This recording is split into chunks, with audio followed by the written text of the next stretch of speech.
So এই বিষয়ে নতুন করে বলার কি আছে? আর যা ক্লাসে না থাকলে তো অনেক কথা শুনতে পান না। এখন মিড দিয়েছেন, মার্কস আমি খাতা দেখে খুব আর্লি জানাই দিয়েছি। এখন আমাদের অ্যাসাইনমেন্ট বাকি আছে। আর রিটেকের বিষয়ে আমাদের নাসির স্যারের সাথে তার সাবজেক্টে যদি রিটেক নিবে, তার সাথে ম্যাচিং করে যদি আপনারা তার সাথে পার্সোনাল এনগেজমেন্টে রিটেক দিতে পারেন, আমার কোনো প্রবলেম নাই। সো মিডের বিষয়ে এছাড়া আর কোনো কথা নেই। আর বাকি অনেক কথাই আমরা ক্লাসে বলেছি। আই হোপ দ্যাট আপনি ওই ক্লাসে ছিলেন না, এই কারণে জানতে পারেন নাই। যার মিডের বিষয়ে প্রশ্ন আছে তার কি বলছি। নয়নচন্দ্র হাওলাদার বিশেষ করে একটু বললেন মিডের মার্ক দেন নাই, আপনি কিভাবে বুঝলেন মিডের মার্কস দেই নাই? আমি তো মিডের মার্কস দিয়েছি, খাতাও দিয়েছি যারা ক্লাসে ছিল তাদেরকে, তারা জানে, এবং সিআর এর কাছে তো মার্কস লেখা আছে। আপনি সরাসরি বলে দিলেন যে মিডের মার্কস দেইনি, কথাটা আসলে সঠিক না। স্যার। হ্যাঁ, বলেন। স্যার ওই মিডের মার্ক তো দিয়েছিলাম, আমি ক্লাসেও ছিলাম, খাতাও পাইছি, কিন্তু ওই যে সেদিন একটা হচ্ছে ইমেজ দিছিলেন মেবি, ওই যে রোলের উপরে মিডে কে কত পাইছে ওইটা ওই লাল কলম দিয়ে মানে কালি দিয়ে লেখা, ওইটার তো ছবি আছে গ্রুপে, ওইখানে আমাদের রোল গুলোর উপরে মানে সাইডের পর থেকে যারা ওনাদের ওই নাম্বার গুলা দেখতে পাইনি, ইমেজে দেখছিলাম। মানে কি ওই যে ফাইলে? জি স্যার। আচ্ছা, ফাইল আপডেট করা যাবে, ফাইল তো আমরা ফাইনাল করি নাই, বিকজ অনেকে ওইটার তো কথা। রিটেক দেবে, রিটেকের মার্কস রিপ্লেস হবে, এই জন্য আপডেট করা হয় নাই। তারপরে ওরকম যদি কিছু ফাইনাল কপিতে থাকে আপনাদের সাথে গ্রুপে শেয়ার করি আমরা, দেখে তারপরে সাবমিট করব। তো যখন গ্রুপে শেয়ার করব আপনাদের গ্রুপে টাচে থাকেন। ঠিক যদি আছে। অথবা ইন পারসন ক্লাস হইলে তখন ডিপার্টমেন্টে আসলে যেটা না উঠছে সেটা খাতা দেখে উঠাই দিতে হবে বা উঠাই দিব, এটা ঠিক আছে। সমস্যা নেই। ঠিক আছে। সো আমাদের ছিল 19 জন, এখন আবার 18 হয়ে গেছে। সো আমাদের মনে হয় 18-19 এর মধ্যেই ঘুরবে। সো এটা নিয়ে প্যারা নাই। সো আপনাদের লাস্ট ক্লাসে আমরা এটা বলছিলাম যে বেসিক্যালি আমাদের এটা এখন কিছুটা থিওরিটিক্যাল পার্ট। তো থিওরিটিক্যাল পার্টে যেটা আমাদের ফান্ডামেন্টাল বলছিলাম লাস্ট ক্লাসে যারা ছিলেন, নেটওয়ার্ক ফান্ডামেন্টালস কিছু জিনিসপত্র, বেসিক আইডিয়া যেটা একেবারে আন্ডার গ্রাজুয়েটে আমরা মানে ফান্ডামেন্টাল যে নলেজ গুলো পড়ানো হয়েছে নেটওয়ার্কের বিষয়ে, যেমন আর্লি ডিজিটাল কম্পিউটার্স, তার একটা সংখ্যা, কম্পিউটার নেটওয়ার্কস কি আসলে সেটা এক লাইনের মধ্যে, like a means to transfer information between distant locations। মানে নেটওয়ার্ক দ্বারা আসলে কি করি, দূর দূরান্তে এক প্রান্ত থেকে আরেক প্রান্তে আমরা তথ্য পাঠাই, আদান প্রদান করি, ট্রান্সফার করি। So today network is more important than computer, because এখন তো আমরা অল ওভার দ্য নেটওয়ার্কই বেশি কাজ করি সবাই। সো সিঙ্গেল স্ট্যান্ডলোন কম্পিউটারের চেয়ে আমাদের নেটওয়ার্কের গুরুত্ব বেশি। The option to implement a network actual optimal from application perspective lacks interoperability maintainability. Centralized well-defined communication system, internet, large diverse network that uses open standards for interoperability. Internet কি তার একটা certain standard use করে, যেটা কিনা inter অপারেবিলিটির জন্য, মানে অন্য অন্য কান্ট্রির সাথে যখন আমাদের মাস্কিং হয় সেই ক্ষেত্রে ইন্টারঅপারেবিলিটির জন্য ইন্টারনেট আমরা একটা সার্টেন স্ট্যান্ডার্ড ফলো করতে হয়। তো স্ট্যাক মানে হলো আমাদের রেফারেন্স মডেল, বেসিক্যালি এখানে 7টা লেয়ার আছে ওএসআই মডেল, সেটাকে আবার কাস্টমাইজ করে সেখান থেকে টিসিপি আইপি মডেল আসছে, সেখানে কিছু মার্জ করা হয়েছে লেয়ারগুলোকে। সো এই 7টা লেয়ার বিশেষভাবে আপনারা এর আগেও পড়েছেন অবশ্যই, যারা কম্পিউটার সায়েন্সে পড়ে সাধারণত এই 7টা লেয়ার সম্পর্কে সবার আইডিয়া থাকে। তো এখানে আমরা এই 7টা লেয়ারের মডেলটা এবং তাদের সিকোয়েন্সটা মনে রাখা দরকার, এবং তাদের একেবারে ব্রিফ ফাংশন গুলো কি কি, summarised function not in details. তো আমরা সাধারণত যদি টপ ডাউন অ্যাপ্রোচ চিন্তা করি তাহলে application layer, like you are taking the pen and pencil or the papers to write a letter to your friend. So then what you need to do, you have to write a letter first. So in application layer actually we just prepare the document like MS Word or any kind of notepad or any kind of editor. এটা হলো application layer. Then presentation layer ensures common data format between computers. Presentation layer আপনাকে নিশ্চিত করবে যে কোন ফরম্যাটে ডাটাটাকে আপনি wrap up করবেন। যেমন আমরা চিঠি লেখার পরে সেটা ভাঁজ করে আর একটা খামের মধ্যে দিতে পারি, অথবা চিঠির মধ্যেই আমরা আবার একটা স্পেশাল খাম দিতে পারি। So how do we present the data? This is the presentation layer function. Session actually maintains the communication session between host layer application. Actually this is the time synchronization. chronologically যাতে ঠিক থাকে যে কোনটার পরে কোনটা, আপনার দুইজন যখন একটা ডাটা ট্রান্সফার শুরু হয় তখন তাদের মধ্যে একটা সেশন স্টার্ট হয়, সেশনের কুকিজ। আই হোপ দ্যাট যারা পিএইচপি নিয়ে কাজ করছেন তারা সেশন ফাংশন, কুকিজ ফাংশন বা এগুলো কিভাবে কাজ করে সে সম্পর্কে একেবারে ফান্ডামেন্টাল আইডিয়া আপনাদের আছে। So session layer basically communication সেশনটাকে মেনটেন করে। Host layer host application layer আর transport layer end to end reliable transport actually নিশ্চিত করে যে সঠিকভাবে ডাটাটা আপনাদের কাছে পৌঁছেছে কিনা, সোর্স থেকে ডেস্টিনেশনে ডাটা গেছে কিনা। যদি না যেয়ে থাকে সেক্ষেত্রে রিট্রান্সমিট করার যে প্রক্রিয়াটা। আর আরো বেশি কিছু ফাংশন আছে, সেটা হলো এরর চেকিং। যদি কোনো এরর হয়, অর্থাৎ কোনো একটা ডাটা 100 অন হয়ে যায় বা 10 হয়ে যায় বা কোনো একটা ডাটা লস্ট হয়ে যায়, সেক্ষেত্রে ট্রান্সপোর্ট লেয়ার সেটা রিকভারির নিশ্চয়তা দেয়। এর পাশে আছে ফ্লো কন্ট্রোল মানে হলো ডাটা ফ্লো যখন অধিক হয় তখন সেই কন্ট্রোল করা, নিয়ন্ত্রণ করা। যে এখন আমরা বিশেষভাবে প্র্যাকটিক্যাল লাইফে আমরা অনেক সময় দেখি যে we fail to flow control.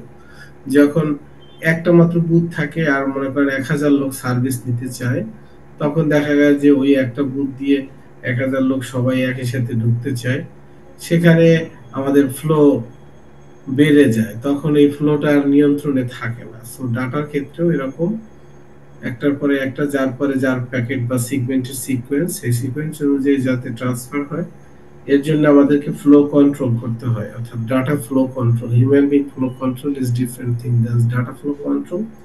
Data flow control নিশ্চিত করে যে অ্যাকনলেজমেন্ট, একটা প্যাকেট পাঠানোর সাথে সাথে সেটা যদি পৌঁছে তার একটা অ্যাকনলেজমেন্ট আসবে, সেই প্যাকেট নাম্বারের সিকোয়েন্স নাম্বার কত, সেই নাম্বারের মাধ্যমে আমরা ফ্লো কন্ট্রোল করে থাকি। এরপর হলো নেটওয়ার্ক লেয়ার। সোর্স থেকে ডেস্টিনেশনে আমরা কিভাবে যেতে পারি, যার জন্য আমাদেরকে একটা সার্টেন শর্টেস্ট পাথ রুট, অথবা যেই রুটে আমরা প্যাকেটটা পাঠাইলে আমরা সোর্স থেকে ডেস্টিনেশনের কাছে সঠিক সময়ের মধ্যে অথবা প্রয়োজনীয় সময়ের মধ্যে, থ্রেশহোল্ড টাইমিং এর মধ্যেই সেটা সোর্স থেকে ডেস্টিনেশনে পৌঁছাবে, সেই উদ্দেশ্যে আমাদের এখানে নেটওয়ার্ক লেয়ার কাজ করে। এখন অনেক সময় আমাদের প্যাকেট বা ডাটার বিভিন্ন ধরনের রিকোয়ারমেন্ট থাকতে পারে। অনেক সময় হতে পারে যে ডাটাটা খুব এমার্জেন্সি, এটা একটা সার্টেন টাইমের মধ্যে সোর্স থেকে ডেস্টিনেশনে পৌঁছাতে হবে। এই সার্টেন টাইমের মধ্যে যদি ডেস্টিনেশনে না পৌঁছায় তাহলে এই ডাটাটা ইউজেবল হবে না। সো এই ধরনের ডাটার ক্ষেত্রে দেখা গেছে অনেক সময় আমরা শর্টেস্ট পাথ পাশাপাশি স্পেশাল ডেডিকেটেড প্রায়োরিটি লিংক এবং প্রায়োরিটি কিউ রাখা হয়, যে কিউতে শুধুমাত্র ওই স্পেশাল বা এমার্জেন্সি প্যাকেটগুলোকে ট্রান্সফার করার জন্যই ওই কিউটা ইউজ হবে, যাতে জেনারেল প্যাকেটের কারণে হাই প্রায়োরিটি প্যাকেটগুলো লস্ট হয়ে না যায় অথবা অনেক ডিলে না হয়। তো এসব ক্ষেত্রে রাউটিংটা খুব ইম্পর্টেন্ট, যে অনেকগুলো রাউট হইতে পারে, অর্থাৎ আপনি যখন সোর্স থেকে ডেস্টিনেশনে একটা প্যাকেট পাঠানো হবে তখন হাজার হাজার শত শত রাউট হইতে পারে, বিকজ আমাদের এই সোর্স এন্ড ডেস্টিনেশনের মাঝখানে লক্ষ লক্ষ রাউটার থাকতে পারে এবং সেই রাউটার গুলো একে অপরের সাথে বিভিন্নভাবে কেমন কানেকশন হতে পারে। বা ওয়াইফাই কানেকশন হতে পারে। সো এই কানেকশন গুলো যদি এত বেশি থাকে একের সাথে একে, মানে জালের মতো, তখন দেখা গেছে যে অনেক রুট তৈরি হয়। সেই রুটগুলো সোর্স থেকে ডেস্টিনেশনের রুট একাধিক বা অনেক রুট হইলে তার ভিতরে সবচেয়ে কোন রুটটা বেটার রুট, কোন রুটটা বেস্ট রুট, ভালো রুট, সেটা বাছাই করার জন্য নেটওয়ার্ক লেয়ারের কাজ, যে এই রুটে গেলে আমাদের বেটার হবে। সেক্ষেত্রে দেখা যায় যে আমাদের অনেকগুলো রাউটিং অ্যালগোরিদম আমরা করেছি আন্ডার গ্রাজুয়েটে, বেলমান ফোর্ড অ্যালগোরিদম, ডিসগাস্টার অ্যালগোরিদম, এরকম অনেক ধরনের অ্যালগোরিদম আমাদের আছে, যে অ্যালগোরিদম গুলোর মাধ্যমে সোর্স টু ডেস্টিনেশন দেওয়া হয় এবং নেটওয়ার্কের নোডগুলো দেওয়া হয়, কানেক্টিভিটি দেওয়া হয়, তখন এই অ্যালগোরিদম গুলো আমাদেরকে বলে দেয় যে আমাদের নোডগুলো কি হবে, অর্থাৎ রাউটটা কোনটা বেটার রাউট বা বেস্ট রাউট। সো এগুলো হলো ট্রেডিশনাল ওয়ে যে অ্যালগোরিদম গুলো কিভাবে রাউট বেস্ট রাউট ফিট করে। আবার এখন বর্তমানে আমাদের যেটা আছে যে রাউট সিলেকশনের ক্ষেত্রে আমরা মেশিন লার্নিং ইউজ করি। মেশিন লার্নিং এর মধ্যে রিইনফোর্সমেন্ট লার্নিং, সে লার্ন করে which route is best in which time. ধরেন আমরা জগন্নাথ ইউনিভার্সিটি থেকে ফার্ম গেট যেতে চাই, তো এখন তো অনেক রাস্তা আছে, অনেক রুট আছে, বাট একজন লোক ঢাকায় যদি প্রথম আসে, নতুন, যে আজকে ফার্স্ট টাইম আমি ঢাকায় আসছি, তাকে যদি কেউ জিজ্ঞেস করে যে জগন্নাথ ইউনিভার্সিটি থেকে কিভাবে ফার্মগেট যাওয়া যায়, ওই ব্যক্তি আসলে সঠিক রুট বলতে পারবে না। কিন্তু আপনারা যারা দীর্ঘদিন ঢাকা থেকে জগন্নাথ ইউনিভার্সিটি জার্নি করছেন, তারা ঠিকই জানেন যে দুপুর 1টার সময় কোন রুট দিয়ে গেলে বেটার হবে, সকাল 8টার সময় কোন রুটে বেটার হবে, রাত 3টার সময় কোন রুটে বেটার হবে। সো কিভাবে জানলেন এটা? এই জানার কারণ হলো you have lots of experience with in the trial and error. Because আপনি ওর মতো নতুন থাকা অবস্থায় বিভিন্ন রাস্তা দিয়ে আসা যাওয়ার সুবাদে আপনার একটা আইডিয়া হয়েছে, প্রিভিয়াস এক্সপিরিয়েন্স থেকে, হিস্ট্রিক্যাল ডাটা থেকে আপনার একটা আইডিয়া আছে যে আমরা দুপুর 1টার সময় বা 2টার সময় অথবা 11টার সময় যদি জগন্নাথ থেকে ফার্মগেট বা গুলশান মতিঝিল আসতে চাই, সেক্ষেত্রে এই রাস্তায় এই সময় যাওয়াটা ঠিক হবে না, বিকজ এই সময় এই কারণে এই দিক থেকে এই জ্যাম আসতে পারে। কারণ এই যে কেন যাওয়া হবে না, এর ব্যাকগ্রাউন্ড বা এর শক্তি বা এর এনার্জি হিসেবে বেসিক্যালি আমার কাছে মনে হয়েছে যে আপনার যে এক্সপিরিয়েন্স, বিভিন্ন সময় গেছেন ওই রাস্তায় গিয়ে দেখছেন যে আমি আটকে ছিলেন, এই যে এক্সপিরিয়েন্স বেসড ডিসিশন মেকিং, এটা আসলে মেশিন লার্নিং এর একটা মেশিন লার্নিং এটাকে ফলো করে রিইনফোর্সমেন্ট লার্নিং নামে একটা লার্নিং এর ইন্ট্রোডিউস করছে, যেটার মাধ্যমে আমরা বেস্ট রুট ফিক্স এর লার্নিং করতে পারি।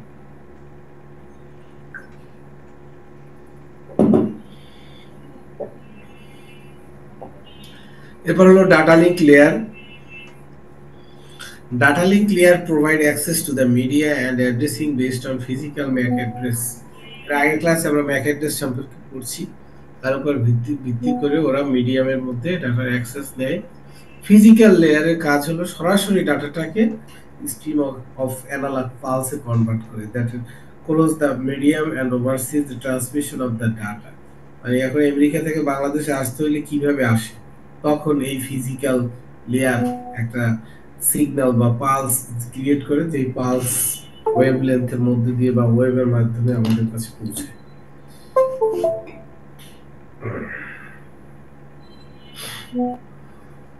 ডাটা লিঙ্কে জয়েন করার ট্রাই করছে, জয়েন করার ট্রাই করছে কতজন? ওকে,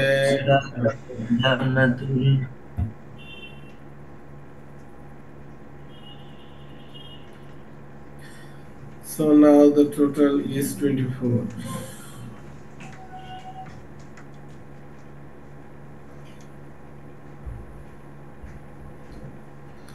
So data link layer আবার দুইটা সাব লেয়ার আছে, responsible for error correction, flow control and service access points. আর একটা হলো MAC, responsible for physical addressing, provide access to share physical medium.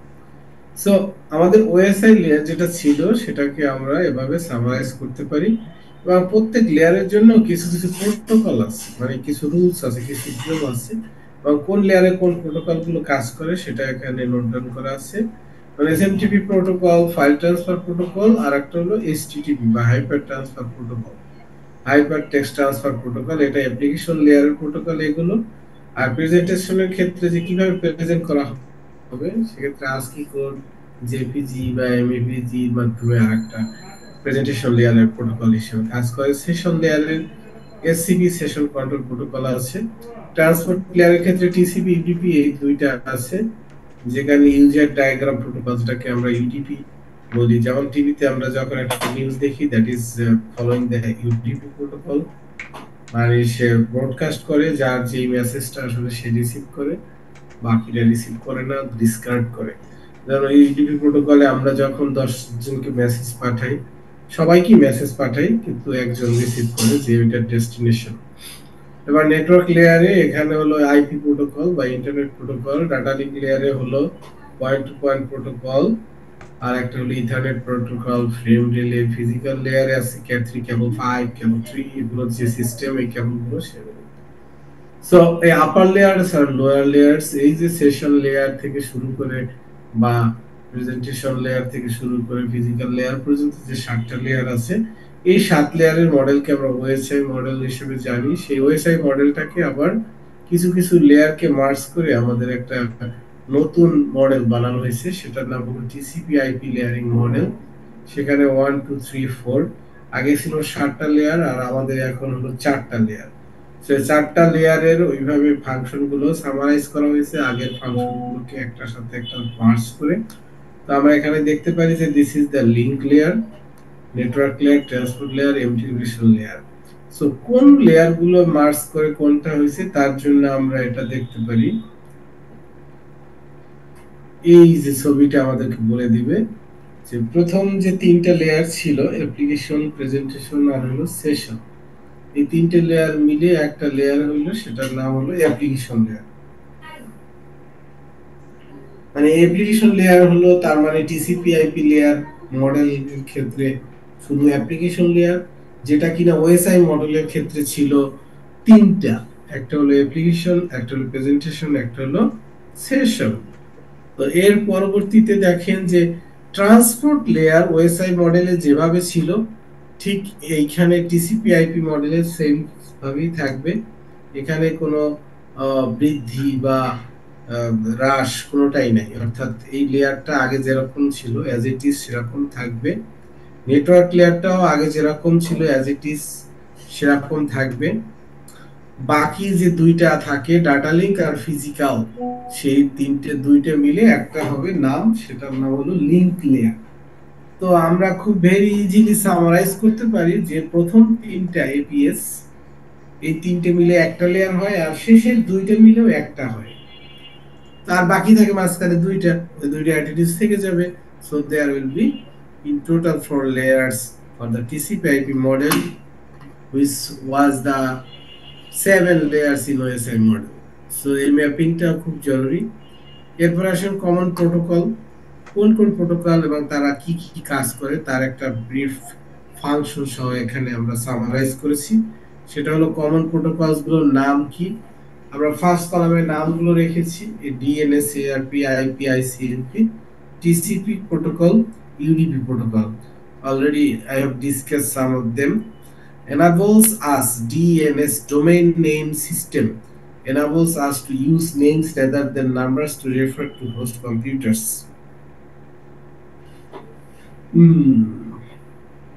তাহলে এটা কি হলো, আমরা যে facebook.com দেখি, এটাই হলো ডোমেইন নেম সিস্টেম।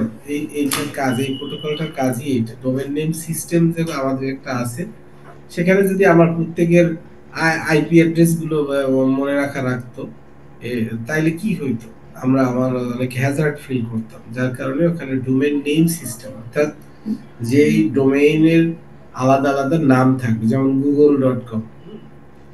সো এটা হলো ডিএনএস এর কাজ বা ফাংশন। এরপর হলো ARP, address resolution protocol. ARP এর কাজ হলো ম্যাক অ্যাড্রেসের কথা আমি আপনাদেরকে আগে ক্লাসে বলছিলাম। Discover the appropriate destination MAC address to use by using a destination IP address. IP অ্যাড্রেসের সাথে আমাদের মেশিনের যে একটা অ্যাড্রেস বলছিলাম, যে পৃথিবীতে যখন কোনো একটা ল্যাপটপ বানানো হয় বা কোনো একটা ডিভাইস বানানো হয়, তার একটা নিজস্ব একটা নাম্বারিং থাকে, অল ওভার দ্য ওয়ার্ল্ড ওই নাম্বারটা ইউনিক হয়, সেটার নামই হলো ম্যাক অ্যাড্রেস। তো এই ম্যাক অ্যাড্রেসের সাথে আইপি অ্যাড্রেসের একটা ম্যাপিং এর মাধ্যমে এআরপি প্রোটোকল ইউজ করে আমরা সঠিক কম্পিউটারে বা সঠিক ডিভাইসে আমাদের মেসেজটা কিভাবে রিচ করানো যায়, সেটাই হলো এআরপি প্রোটোকলের মূল কাজ। Internet protocol, routable protocol that use IP address to deliver packets to network devices। এটা হলো যে লজিক্যাল অ্যাড্রেস, যেটা আইপি অ্যাড্রেস, এই আইপি অ্যাড্রেস হলো যে আমাদের বেসিক্যালি সোর্স থেকে ডেস্টিনেশনে ট্রান্সফার হয় প্যাকেটগুলো। এরপরে আছে আপনার ICMP, internet control message protocol, provides control and feedback message between IP devices। Control and feedback message basically আপনার যে মেসেজটা পাঠাইলেন, যে প্যাকেটটা গেল, সেই প্যাকেটটা সঠিকভাবে পৌঁছাইলো কিনা সেটা একটা ভেরিফাই করার যে প্রক্রিয়া, সেটাকে বলা হয় কন্ট্রোল। আর feedback, sense and receive diagnostic message everywhere ping.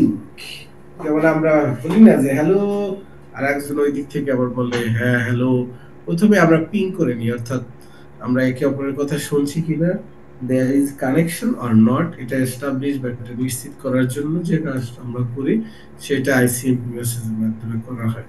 তারপর TCP protocol, ensure that IP packets are delivered to the destination. এটা হলো টিসিপি হলো and to and connection.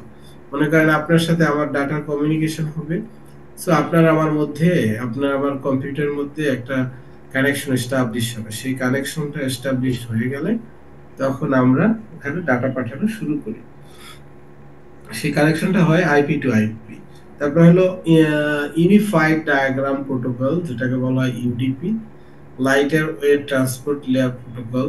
UDP মূলত ওই যে বললাম যে মেসেজ ব্রডকাস্ট করতে থাকে, আমি যদি একটা নেটওয়ার্ক হই, সেই নেটওয়ার্কের সকল ডিভাইসের কাছে সে মেসেজ পাঠাবে, যেই ডিভাইসের ডেস্টিনেশনের সাথে মিলবে সেই ডিভাইস শুধুমাত্র ওই মেসেজটাকে সে গ্রহণ করবে। তো এখানে প্রোটোকলগুলোর নাম এবং তাদের ফাংশন আমরা দেখব। তারপর হলো নেটওয়ার্ক ডিভাইসেস, এনআইসি কার্ড, আপনারা এটা সম্পর্কে অবশ্যই জেনে থাকবেন, ভেরি ফান্ডামেন্টাল বিটার। তারপর রিপিটার, অর্থাৎ জিনিসপত্র যখন ডাটা অনেক দূর চলতে চলতে অনেক দুর্বল হয়ে যায়, তখন এই রিপিটারের মাধ্যমে আমরা একটু সিগন্যালটাকে স্ট্রেংথ করি। এরপর হলো হাব, আমাদের যে নেটওয়ার্ক কানেক্টিভিটির একদম ফান্ডামেন্টাল কনসেপ্ট। হাব কি করে? It amplifies or repeat signals that pass through it. মানে হাব হলো সিগন্যালটা উইক হয়ে গেলে সেটাকে একটু শক্তি দেয়। It just connects cables on a network operator receive data one port, transmit it to the other ports. তাহলে হাবের কাজ কি? ইট operate, it receives data on the port and transmit it to all other ports। কি হয়েছে? রোজি Akter, allow recording বলেন। আমাকে কি sir একটু host দিয়ে দিবেন? ওই যে কয়েকজন জয়েন করছে, অ্যাকসেপ্ট করে দেই। রেকর্ডিং এর দরকার নাই, আর আমি অ্যাকসেপ্ট করে দিই। এখন 9টার পরে আমি লক করে দেব। হ্যাঁ, 8:30টার ক্লাস তো আর 9টায় আমি করতে পারবো। ঠিক আছে। লাস্ট আমি দিলাম এই 27 না 28 এই মুহূর্তে আছে। আপনি এই কয়জনের অ্যাটেন্ডেন্সটা নোট করেন। আর 9টা বাজছে যেহেতু, আমরা এখন ক্লাস লক করে দিই। কেউ জানতে চাইলে বুঝবেন যে দিস ইজ অলরেডি লকড, এখন আর জয়েন করা যাবে না। সো আমরা ধরে নিলাম যে এখানে 28 জন প্রেজেন্ট আছে। এই 28 জন আপনার কাছে রেকর্ড রেখে দিন তাইলে।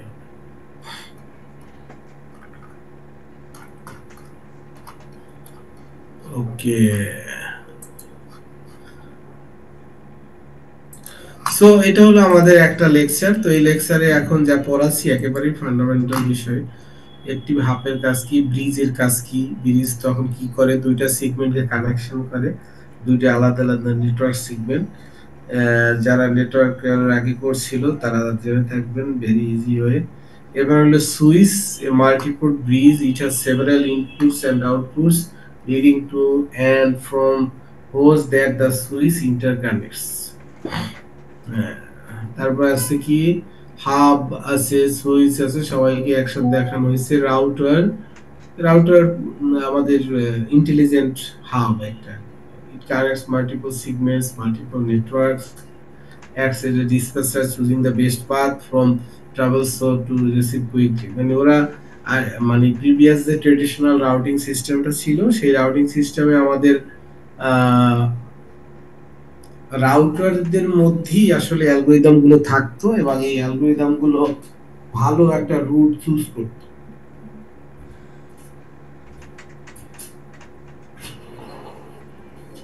সো এই জন্য রাউটারদেরকে ইন্টেলিজেন্ট হইতে হইতো।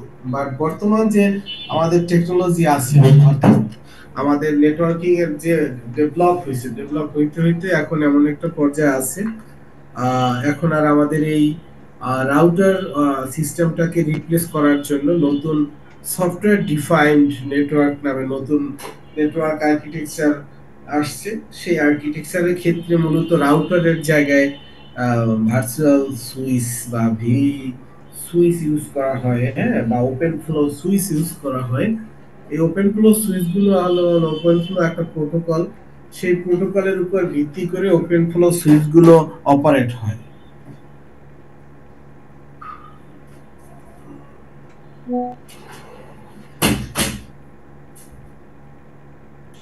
সো ওপেন ফ্লো সুইচ যেভাবে অপারেট হয় সেটার সাথে রাউটার অপারেশন পুরো ডিফারেন্ট, বিকজ পুরো আর্কিটেকচারটাই আলাদা। তো এখানে এই রাউটারগুলোর মধ্যেই থাকতো ইন্টেলিজেন্স, যতটুকু থাকতো বা আমাদের যত যেসব অ্যালগরিদম ইউজ করা হতো যে কোন রুটে প্যাকেটটা যাবে সেই অনুযায়ী আমরা মূলত তখন রাউটিংটা সেট করা হতো যে পরের রাউটার কোনটা হবে। কিন্তু বর্তমানে যে বললাম software defined SDN, software defined networking যে কনসেপ্ট, সেই কনসেপ্টের ক্ষেত্রে বিষয়টা পুরোপুরি ডিফারেন্ট, বিকজ এসডিএন এমন একটা কনসেপ্ট যেখানে সফটওয়্যার ডিফাইন্ড নেটওয়ার্ক আপনারা দেখতে পাবেন যে রাউটারের উপরে একটা লেয়ার থাকে আলাদা, যেই লেয়ারটা এখানে দেখেন এই যে কন্ট্রোলার থাকে একটা, এটাকে বলা হয় এসডিএন কন্ট্রোলার, আর এইটাকে বলা হয় এসডিএন নেটওয়ার্ক। সেক্ষেত্রে এটা যদি সোর্স, এটা যদি ডেস্টিনেশন হয়, আর এখানে একটা নেটওয়ার্ক আছে 1 2 3 4 5 পাঁচটা সুইচ আছে। এখন বর্তমান যুগের যে নেটওয়ার্কিং সিস্টেম সেখানে আর রাউটার নাই, তো রাউটারের বদলে সুইচ। সুইচ কি করে, একটা মেসেজ সে রিসিভ করে আর সেটাকে অন্য পোর্টে ডেলিভারি করে। কিন্তু তাইলে রুটটা কিভাবে ফিক্স হয়? রুটটা ফিক্স হয় এই কন্ট্রোলার। এ হলো ব্রেন, এ হলো এই টোটাল নেটওয়ার্কের প্রত্যেকটা রুটের সাথে তার যোগাযোগ আছে এবং প্রত্যেকটা সুইচের সাথে তার যোগাযোগ আছে। যোগাযোগের উপর ভিত্তি করে কন্টিনিউয়াস তাদের মধ্যে তথ্য আদান প্রদান হয়।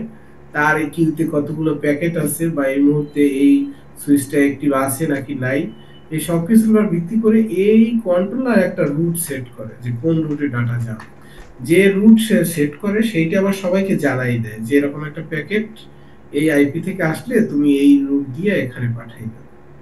তো ওইটার নাম হলো রুট ইনস্টলেশন। সো রুট সে ইনস্টলেশন করে দেয়, ওই অনুযায়ী প্যাকেট আসা মাত্রই এই সুইচ করে কি, তাকে যেই রুটে দেওয়ার কথা, যেই পোর্টে দেওয়ার কথা সেই পোর্টে সে ডেলিভারি দেয়। তার আলাদা কোনো চিন্তা বা তার কোনো আলাদা অ্যালগরিদম ইউজ এগুলো দরকার হয় না, যেটা কিনা এই রাউটারে দরকার হয়।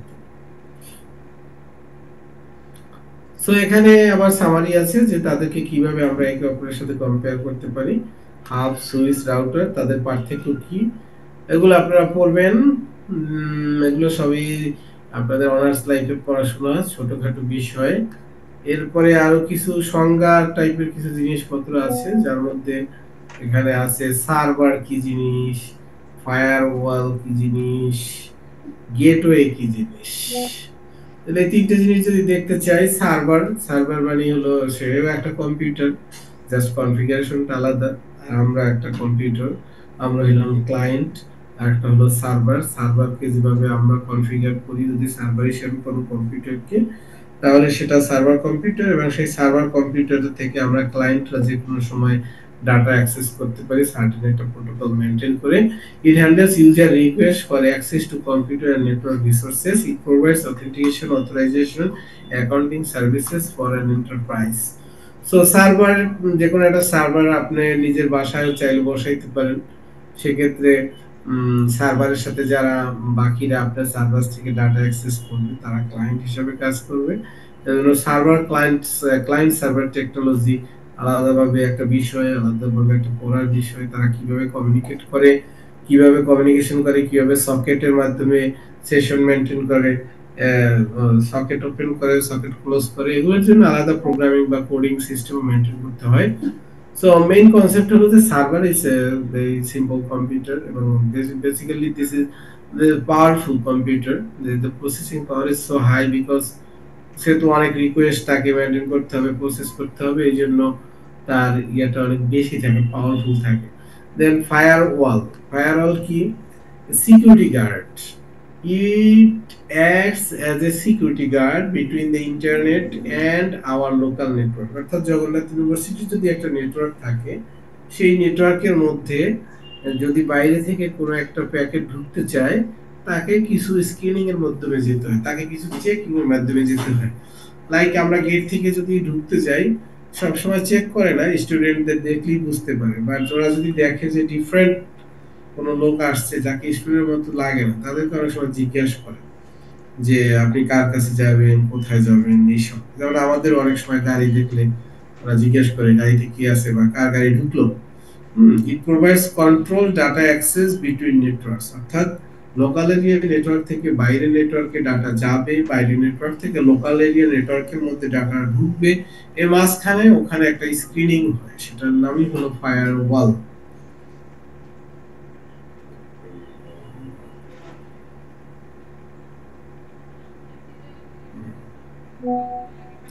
Then gateway, it may be a router, firewall, or server, or other device that enables traffic to flow in and out of the network. It also connect to networks that uses different protocol.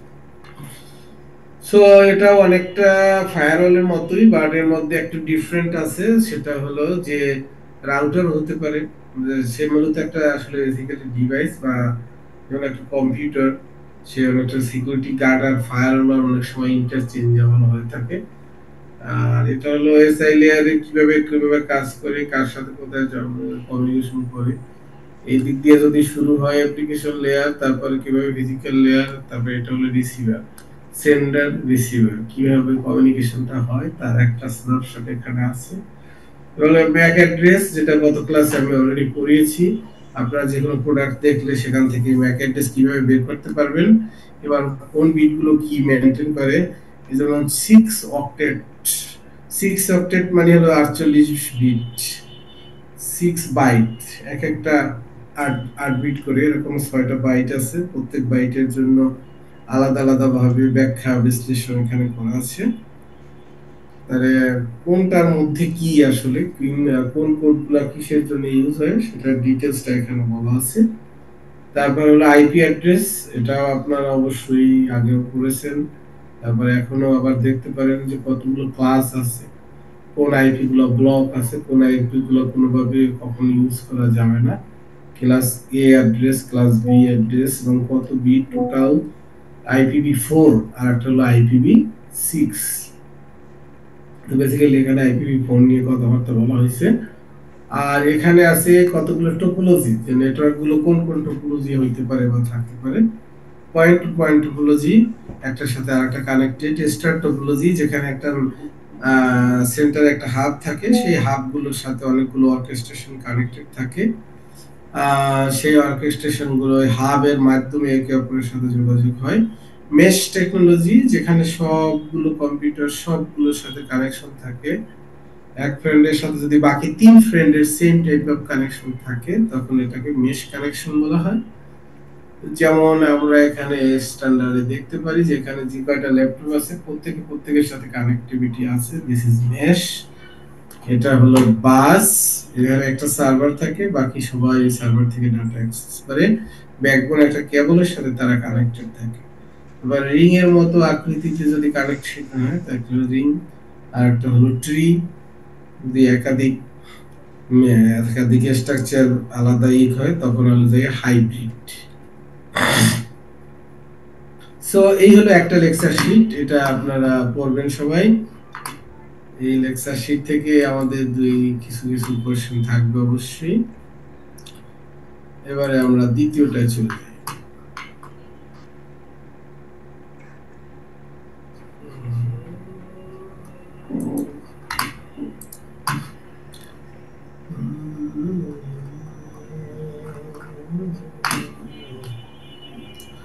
So এটা প্রথম যে lecture শিটটা গেল সেটা basically network fundamentals নিয়ে। আর এখানে আসলে আপনারা পাবেন কিছু সিকিউরিটি বেসিক, সিকিউরিটি রিলেটেড কিছু ডেফিনিশন, সংজ্ঞা এসব এখানে শুরু হয়েছে। তো আমরা এখান থেকে এগুলো দেখব। এখনকার যে পড়াশোনা শুরু হবে, যেহেতু আপনারা সবাই আগের পড়াশোনাগুলো নিয়ে খুবই বিরক্ত আমার উপরে, বিকজ ওখানে অনেক ম্যাথমেটিক্যাল ফাংশন, একটার পরে একটা হিসাব নিকাশ, বোঝা না বোঝার কাহিনী আছে। তো এখন আর এই লেকচারগুলোতে এরকম বোঝা না বোঝার কাহিনী খুব কম আছে। এখানে জাস্ট আপনারা মুখস্থ করতে পারলেই হয়ে যাবে। আর যদি মুখস্থের সাথে একটু বুঝে নাও তাইলে আরো ভালো হবে, না বুঝলে সমস্যা নাই, মুখস্থ লিখে ফেললেও পারবে। কারণ আপনাদের মূল উদ্দেশ্য বেসিক্যালি সার্টিফিকেটটা দরকার মাস্টার্সের, সেটা ইনশাআল্লাহ হয়ে যাবে কোনোভাবে লিখে। আর একটা পার্ট আমাদের আছে, সেটা হলো অ্যাসাইনমেন্ট। তো আমরা শীঘ্রই অ্যাসাইনমেন্ট একটা আপনাদেরকে দিব, যে কিভাবে কোথায় কখন সাবমিট করতে হবে। সেই অ্যাসাইনমেন্ট অনুযায়ী ওখানে 10 মার্কসের মার্কস আইডেন্টিফাই করা হবে। সো এখান থেকে আমরা কিছু টার্মিনোলজি দেখি, যেমন ভালনারেবিলিটি।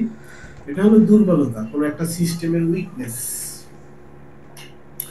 আপনি একটা ঘর বানাইলেন, কিন্তু এই ঘরটার মধ্যে জানলা দিয়ে হয়েছে বলে ধাক্কা দিয়ে ঢোকা যায়, দরজায় একটুখানি হালকা ফুসকলে খুলে যায়, এ ধরনের যদি হয় তার মানে ওটা ইনসিকিউর বাসা। তো এরকম যদি আমাদের নেটওয়ার্কে বা আমাদের কম্পিউটার সিস্টেম থাকে, যে কেউ ইজিলি অ্যাটাক করতে পারে বা যে কোনো লোক আপনার কম্পিউটারে ডাটা অ্যাক্সেস করতে পারে, this is actually vulnerability, the weakness, defect or weakness in a feasibility, design, implementation, operation or maintenance of a system। যে কোনো সিস্টেম হোক, তার যে লিমিটেশন বা ল্যাকিং, সেটাই হলো অ্যাকচুয়ালি ভালনারেবিলিটি।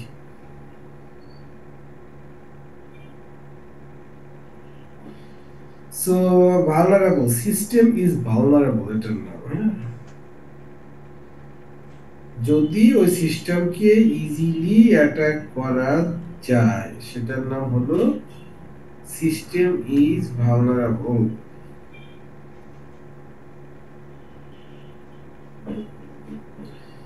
সো থ্রেট কি? থ্রেট হলো যে an adversary who is capable and motivated to exploit a vulnerable। বলে না যে আওয়ামী লীগ একটা থ্রেট, কার জন্য? বর্তমান সরকারের জন্য। আবার আওয়ামী লীগের সময় মনে করেন থ্রেট ছিল জামাত, কার জন্য? আওয়ামী লীগ সরকারের জন্য। আবার আপনার বাড়ির পাশে একটা লোক আছে যাকে আপনি থ্রেট মনে করেন আপনার জীবনের।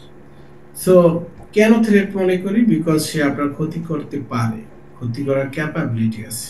কিন্তু আপনার বাড়ির পাশে যে লোকের টাকা পয়সা নাই, তারপরে চুপচাপ ঠান্ডা নরম ভদ্র, খায় দায় ঘরে করে, কারো কোনো ক্ষতি করে না, he or she is not threat to you. So to be a threat in a system or insecurity, an adversary who is capable and motivated to exploit a vulnerability. There are some people who are capable to do harm to you, but they are not motivated to do that. They are not threat. কিন্তু কিছু লোক, তারা capability যেটা আছে তার চেয়ে বেশি আপনার ক্ষতি করার চেষ্টা করে। অ্যাজ এ ম্যান হিসেবে ভালো নাও হইতে পারে, কিন্তু সে মোটিভেটেড হইতে হবে, তার ক্যাপাবিলিটিও থাকতে হবে, সে মোটিভেটেড হইতে পারে যে আমি আপনার ক্ষতি করব, বা সে ক্ষতি করতে ইচ্ছুক। So threat is in such way that like it an adversary who is capable and motivated to exploit vulnerability, মানে vulnerabilityটাকে সে কাজে লাগাইয়া আপনার ক্ষতি করতে চায় কোন সিস্টেমে, that is threat. Then the attack হলো threat এর execution. So the use of exploitation of vulnerability, অর্থাৎ vulnerability আছে সিস্টেমে, সিস্টেমটা দুর্বল, ঘরের দরজা উইকার, কিন্তু কোনো চোর ঢুকলো না, চোর চিন্তা করলো না এই লোকের ক্ষতি করবো না, আমি হেঁটে যাই বাড়ির সামনে দিয়ে। এটার নাম কি? এটার নাম হলো ভালনারেবল সিস্টেম আছে, but there is no attack, because যে থ্রেট সে অ্যাটাক করে নাই। আর যদি অ্যাটাক করে, সিস্টেম ভালনারেবল থাকে এবং সাকসেসফুলি অ্যাটাক করতে পারে বা ক্ষতি করতে পারে, that is the attack. Attacker is a person or process that initiates an attack. আমি যদি একটা প্রোগ্রাম লিখে অ্যাটাক করার ট্রাই করি আপনার computer, this is actually attack.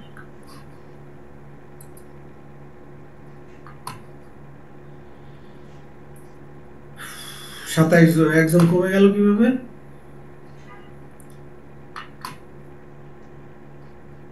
আপনারা কি কথা শুনতে পাচ্ছেন? হ্যালো, ওকে। কে কমলো? 28 জন ছিল না? Anyways, অ্যাটাকের পরে attacker exploit the instantiation of vulnerabilities, something that can be used for an attack. Exploit then target the person, company or system that is directly vulnerable and impacted by the exploit. এটাকে বলা হয় target. যে সিস্টেমটাকে আপনি target করবেন basically, যেটা vulnerable এবং যেটা টার্গেট করলে ব্রেক করা যাচ্ছে, সেটা হলো target. Defender, the person or process that mitigates or prevents an attack, যে ঠেকাবে অ্যাটাক, সেটার নাম হলো ডিফেন্ডার। তো ডিফেন্ডার হিসেবে আমরা অলরেডি পড়ে ফেলছি অনেক অ্যালগরিদম, যার মধ্যে DES is all kind of defender, তারপরে AES is all kind of defender. তারা অ্যাটাক হইতে দিবে না, অ্যাটাকের আটকানোর জন্য যা রাস্তাঘাট আছে সেগুলো তারা বলবে আপনাকে। Now the compromise, the successful exploitation of a target by an attacker, this is compromise. Compromise means already attack হয়ে গেছে, আপনার কম্পিউটার অলরেডি অ্যাটাকার ঢুকে গেছে, আপনার কম্পিউটার থেকে কোথায় ডাটা কি আসে, কোন ডাটা যায়, সব এখন তৃতীয় ব্যক্তি দেখতেছে। This is compromise.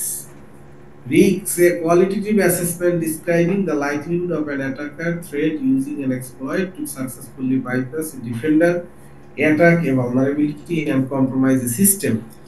রিস্ক হলো যে সবকিছু আছে, আপনার ডিফেন্ডারও আছে, বাট তারপরও অ্যাটাক করতে পারে বা হইতে পারে, এটার নাম হলো risk. Security, what is the definition of security? It does not mean that it is invulnerable.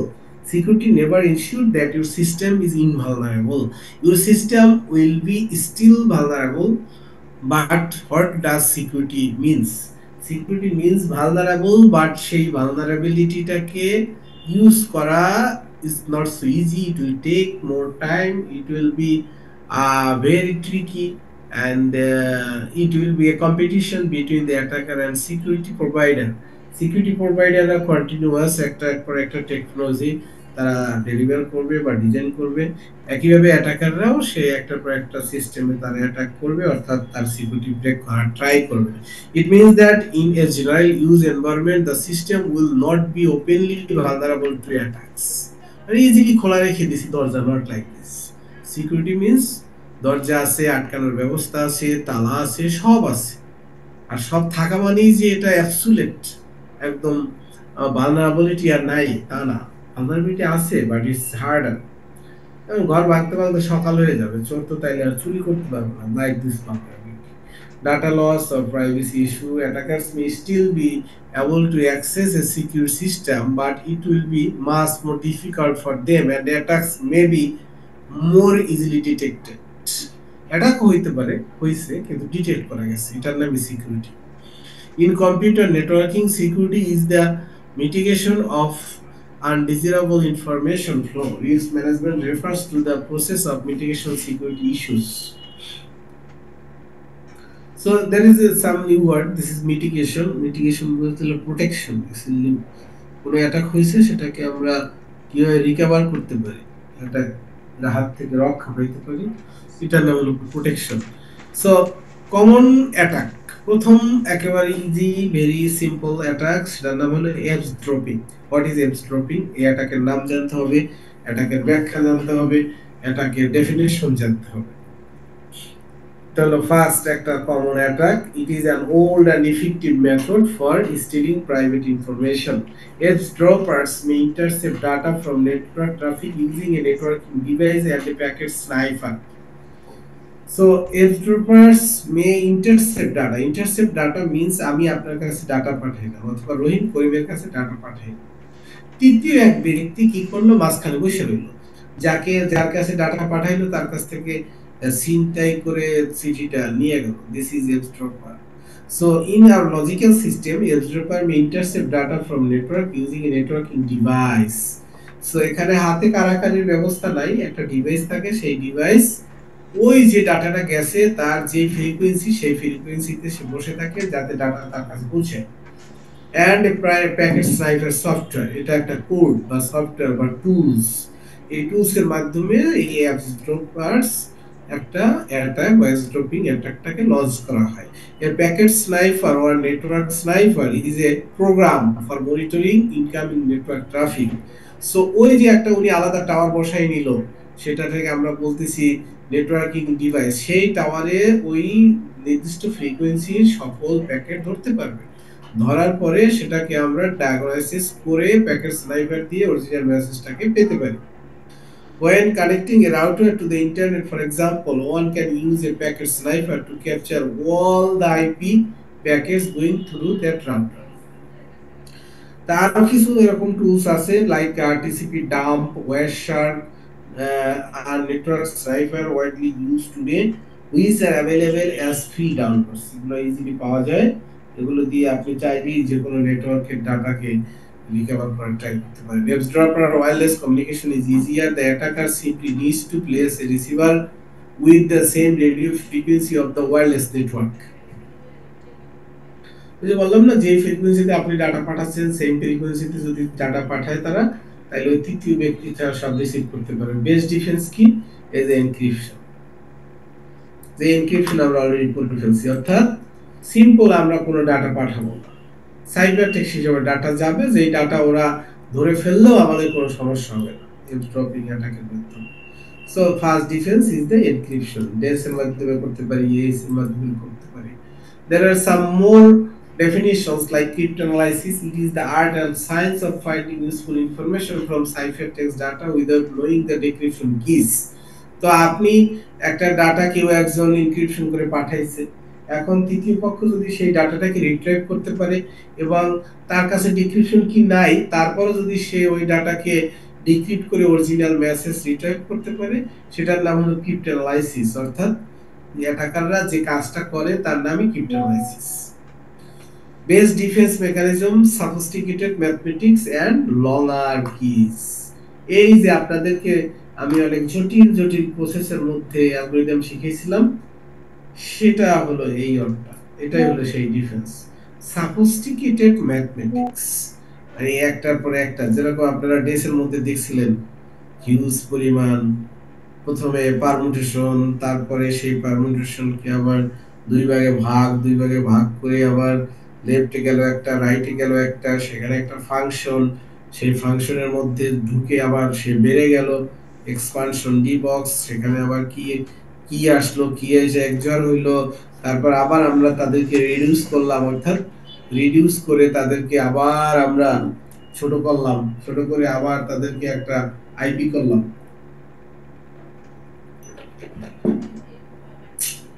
Long R kiss. এরপর আমরা যে কি জেনারেট করছি, সেখানে আমরা দেখছি যে 56 থেকে 48 বিটের কি ইউজ হয়েছে এবং 16টা রাউন্ডের জন্য 16টা কি আমরা ইউজ করছি। So best defence mechanism cryptanalysis এর এগেইনস্টে আপনার ডিফেন্সটা কি, সেটা হলো sophisticated mathematics and longer keys. তারপর হলো পাসওয়ার্ড পিলফারিং। আমরা এই পাসওয়ার্ড পিলফারিং থেকে আমরা নেক্সট ক্লাসে পড়ব। এখান থেকে আরেকটু জটিল বা একটু কঠিন বড় অ্যাটাক, এই অ্যাটাকগুলো আমরা পরের ক্লাসে পড়ব। এই ক্লাসে আমরা আপাতত এখানে শেষ করছি, আরো আমরা একটা দুটো অনলাইন ক্লাস নিব যাতে আমাদের সেট হয়, আর সামনে যদি ফিজিক্যালি ক্লাস হয় তাহলে আমরা ফিজিক্যালি ক্লাস করব। সো থ্যাংক ইউ সবাইকে, আর সিয়ার আমাকে অ্যাটেন্ডেন্সটা পাঠিয়ে দিন, ওকে।